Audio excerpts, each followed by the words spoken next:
Money Radio, discussing the business of making and spending money.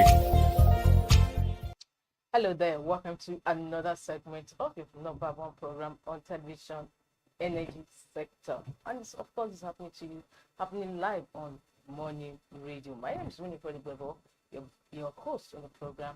And of course, as usual on the program, we have an in-house guest. She is the group business editor of Leadership newspaper, Inse Anthony. Thank you. You're welcome.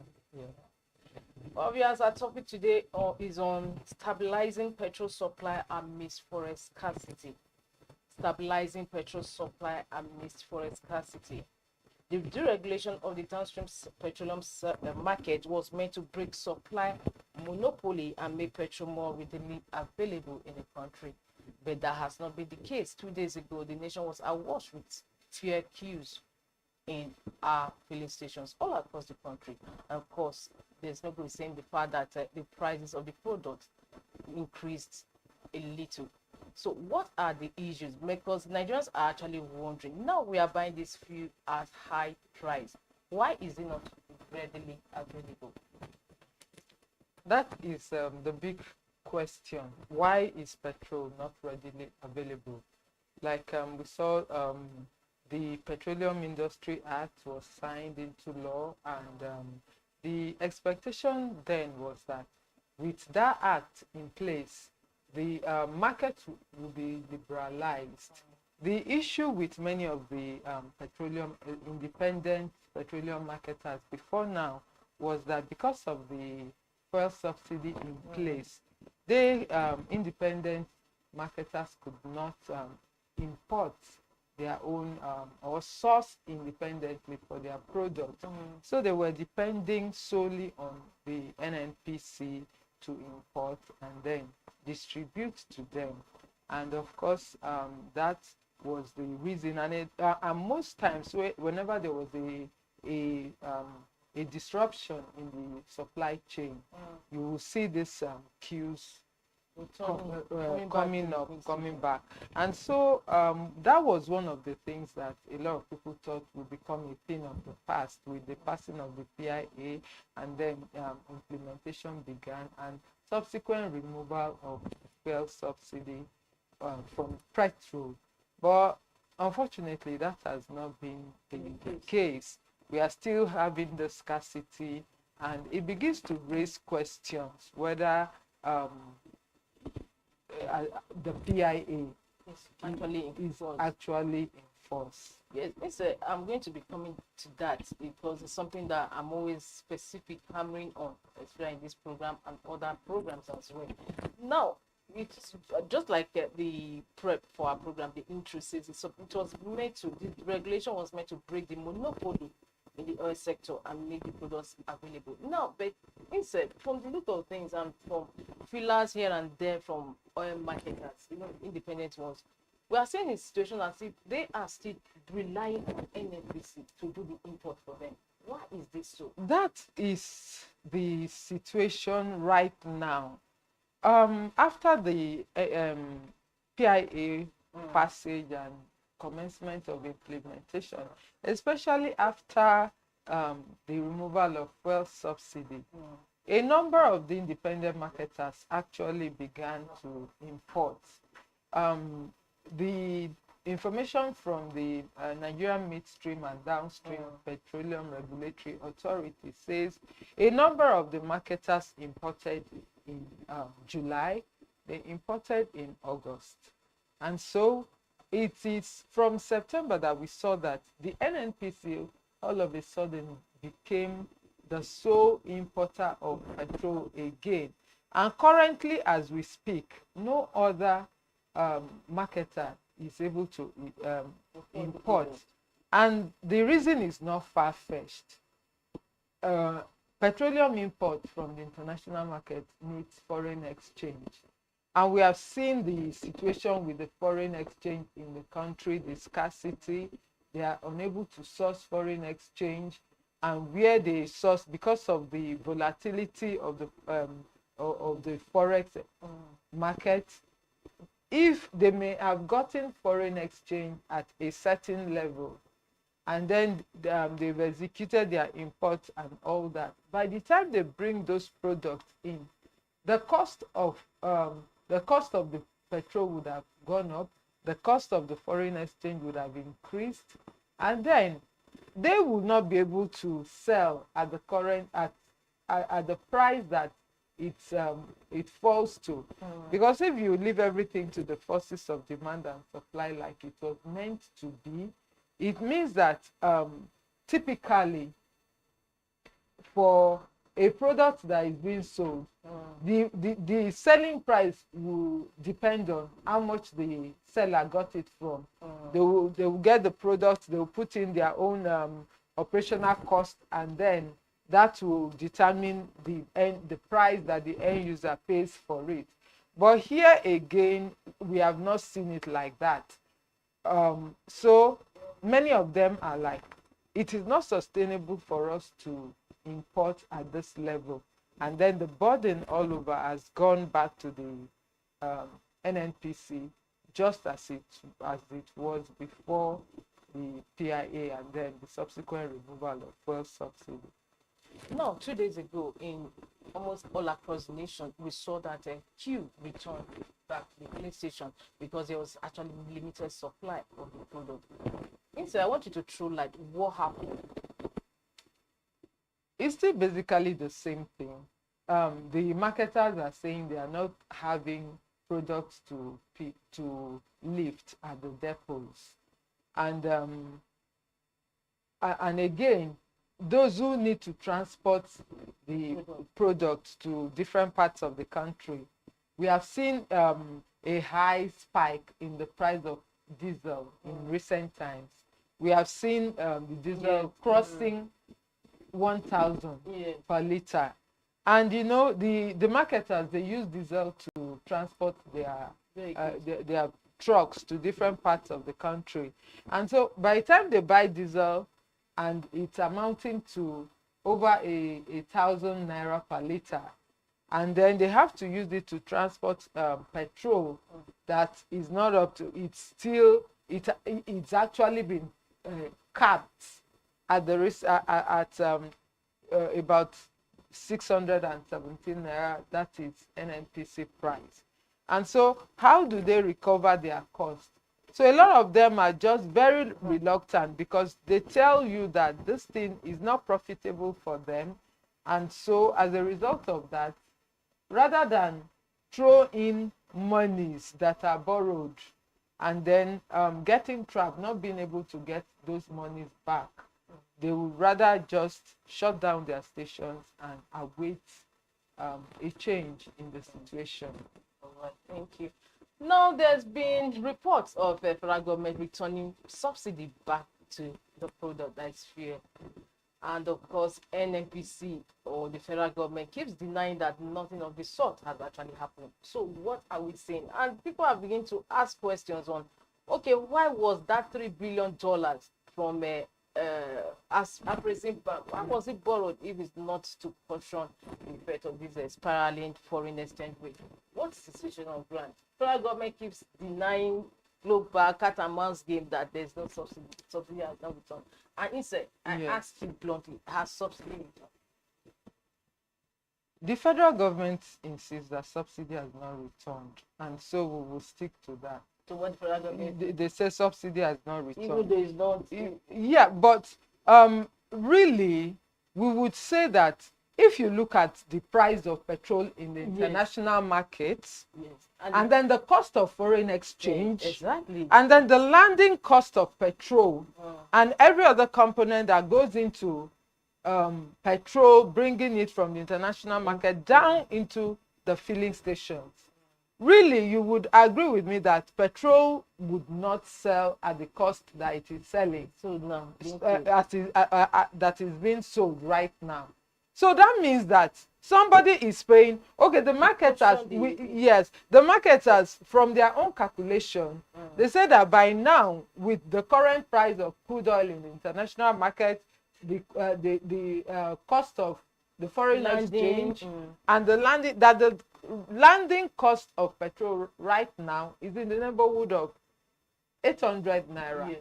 So that means that what we should be buying it in the filling station should be maybe in the neighborhood of 850 when you Yes, put in the yes. internal transportation, logistics, and the rest.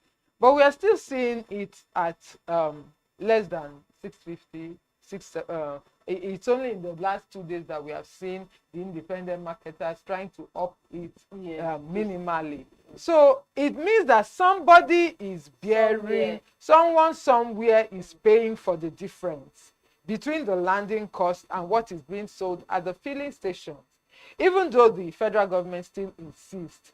And the other day we saw the group CEO of the NNPC on national television saying categorically that subsidy is still in place. And but then it means that in the days ahead, by the time the books of the NNPC, the results begin to come in, it will begin to unfold. If at the end of the day they can come out and there is no provision somewhere, we don't see where funds. However, if I may also chip in, said, remember during the first time, about 2015, 2016, of course, former President Muhammad Buhari also came with the mindset that subsidy must go into most fuel. And at the beginning, they made Nigerians understand that subsidy has actually been removed. And they tried to call it, couch it in different names. First, it was called under recovery, but subsequently, it couldn't be covered or cashed in other flowery terms. They now had to come out to say, yes, it's subsidy. So, are we seeing that? Let's look at what happened in 2015, like you said, when the former president Muhammadu Buhari came into power. At that point, there was a time that the price of petrol, crude oil in the international market went so down to a point that it actually was selling below zero. And so at that point, the price of crude oil was so down that by the time they import petrol into the country, the pump price then, because there was no commensurate reduction in the pump price locally. So it means that they were actually selling petrol to Nigerians at a higher cost than it was internationally. So government was not subsidizing it at that point. So with that in mind, with that being the scenario, it was confident enough to say that they were not paying subsidy. So there was no subsidy in place.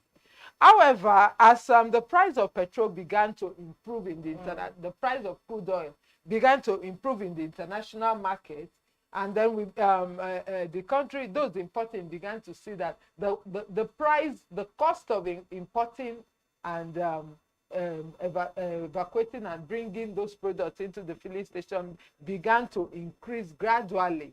At the first instance, it was a minimal increase. So they could call it under recovery, because at the point where it was below the price that petrol was selling, higher than the cost of imports, they were calling it over recovery.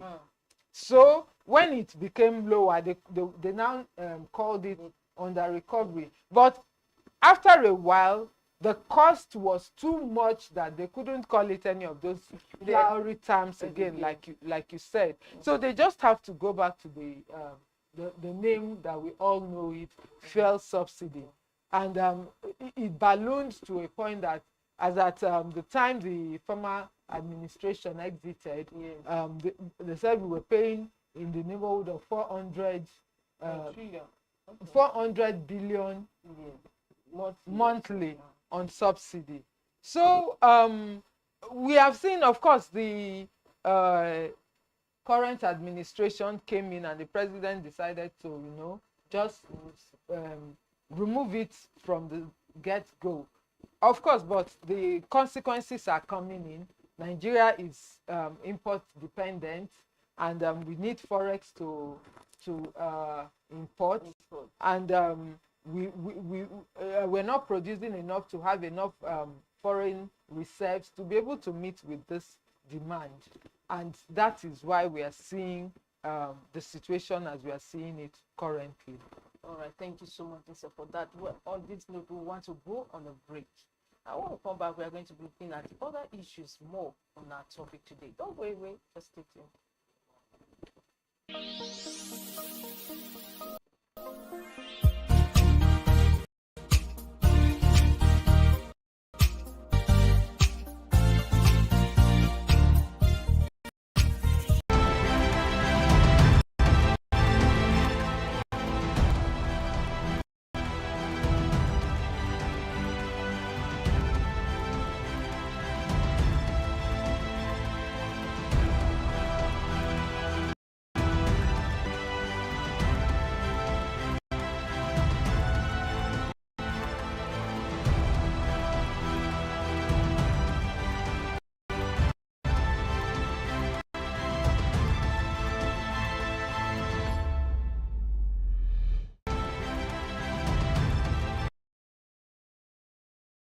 In case you're just joining us, the program is Morning Radio Energy Sector on Leadership Television. My name is Winifred Webo, your host on the program.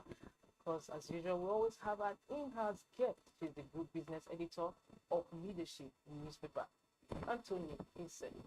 Thank you. And your name, Mr.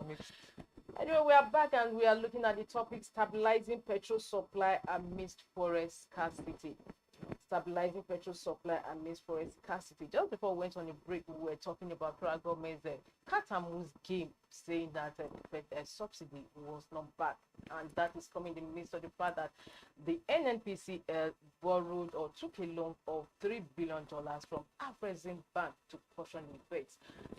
Instead, now we are back. We are talking about these naira dollars borrowing from Afrexim Bank, and Afrexim Bank on his own part is also looking for which markets are to buy its crude. What is going to happen? So is NNPC going to buy back this crude or independent marketers?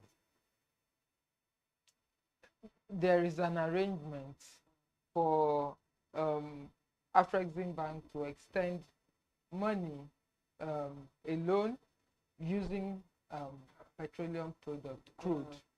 So we don't know the final. We don't even know the value. We don't even know how many barrel or was yes, that in exchange for that. For that, so it should be. We don't know the final details of that arrangement. However, the reports that we've read is that Afrexim has to source for buyers for the crude, and then it has already extended a loan to the NNPC and all that. So you were asking who it's going to sell the crude to. It's it's not the NNPC. They would that's left to them. And no, if I may also ask, because these selling of crude, because Nigerians, NNPC did not tell Nigerians how many crude or barrel of this crude was actually sold in exchange for that $3 billion. Perhaps is this not part of the opacity of NNPC that ought to have been addressed with the passage of PIA? Of course, of course. That is one of the things that the PIA was meant to do, bring transparency into the system. However, we are still seeing this situation where we still the operations of the NNPC especially are not so transparent, you would say. Maybe because it is not yet in public hands, you may say. The NNPC is still preparing to go public, and so it will. There should be, by the time it goes public, and in the event, it's also going to be listed on the Nigerian Exchange Limited, in which case it becomes difficult for them to go into this kind of transactions without having full disclosure of what will be involved. And then, like it is when companies want to borrow money, when they want to float IPOs, initial public offers or public offers, there will actually be a document prepared, where would-be investors will pick and read in fine details everything that has to do with the arrangement for those offerings. And so that is where NNPC, Nigerians should be pushing that NNPC gets to. I think it is that listing that is going to break this opacity, because when someone has been or doing something, because they are so NNPC used to. is it running Yes, as if it's a one-man as if show? it's fully one-man show. government. Yeah. Of course, it's still, all the shares are still in the hands of government, and so that is how it is. And when these things happen, there is no mechanism in place where the private sector can ask them question, and or the public can ask them question that what is this, before they get to sign some deals. So it's still largely, they're still largely being run because the way it's it was before now. NNPCL. What would have expected that, because NNPCL is actually a state enterprise, is where even the revenue from it is divided among all the state governors and all. But why are state governors not also taking any role in the something? running? Yes, in the running. Yeah, that I would say is because, of course, the implementation of the PIA is still taking place. And again, another thing is whether the state government themselves, the state governors, know their current role. I think they do, because there was one time like that they all met under the aegis of Nigerian Governors Forum, and they made some submissions to the federal government that was under former President Muhammadu Buhari, that no, you cannot look at the issues you are supposed to address, because we are still having a situation whereby the federal government, at the end of the day, through the CEO of the corporation, still calls the shot, and which is not supposed to be. That is the thing. And there has been several issues of non-remittance of funds Yes, to exactly. The federation account, and these monies are meant for the three tiers of government. And then where the federal government uses up this money without recourse to them, and then just comes to say, well, this is how I spent your money. It's actually an aberration which the state governors themselves have to look into. And perhaps it's one commentator actually said that because when the PIA or PIB, as it were, was being drafted, the emphasis or the focus was more on the revenue for the host community, and nobody actually took a look or were interested in other parts of the bill, say for that host community, which actually generated a lot of controversy. Do you think that is actually the case? I wouldn't say that's the only angle. That, of course, host community. Look at so many lopsidedness that we are pointing out here. In fact, let me just shock you. Even the host community component of the PIB, or the rules governing the host community component, is currently being reviewed. And PIB is barely 2 years. The full implementation, the PIA is barely 2 years since it was passed. And the full implementation of the host community provision is yet to kick in, because the host communities have been agitating that no money has been remitted, have been paid to them. And already we are seeing a situation where the rules are already being amended. So it means that a lot of these things where the rules were actually drafted, will I say, and I think the emphasis was more like, this PIB has been here for too long, let's pass it. Let's pass it, and then after it is passed, we'll begin to, as things comes up, we'll begin to amend. So that is what we are seeing playing out here. And then, however, the host community issue is playing is at the front burners, because the people whom it concerns are actively pursuing. They want to ensure that the money gets to them, that the provisions that are made, that they actually see it working, so that their life their livelihood can be improved in the Niger, in those regions where crude is actually explored. But someone needs to take responsibility of the other aspects to follow up and ensure that the provisions of the PIA are followed in total. Otherwise, you will see a situation where somebody is sitting there and is calling the shots because nobody is there to say, no, this is the provision of the act. You should play by the rules there. And I think that is what we see playing out here. What is it? Say for maybe amending the bill, do you think that the PIA will be able to give us the desired results, especially when it concerns transparency in the oil sector? That is the big question. You know, like I said, except all the parties involved in implementing the PIA begin to take their roles seriously, and then where they are supposed to hold each other accountable, we begin to see that high level of accountability. And then when someone is doing what is outside of the law or outside of the act, somebody else is there to say, you're doing this wrong, this is what the act says. We will not see the PIA being implemented properly. And when there's an issue with implementation, of course, it will not be able to yield the desired result that it was meant to be.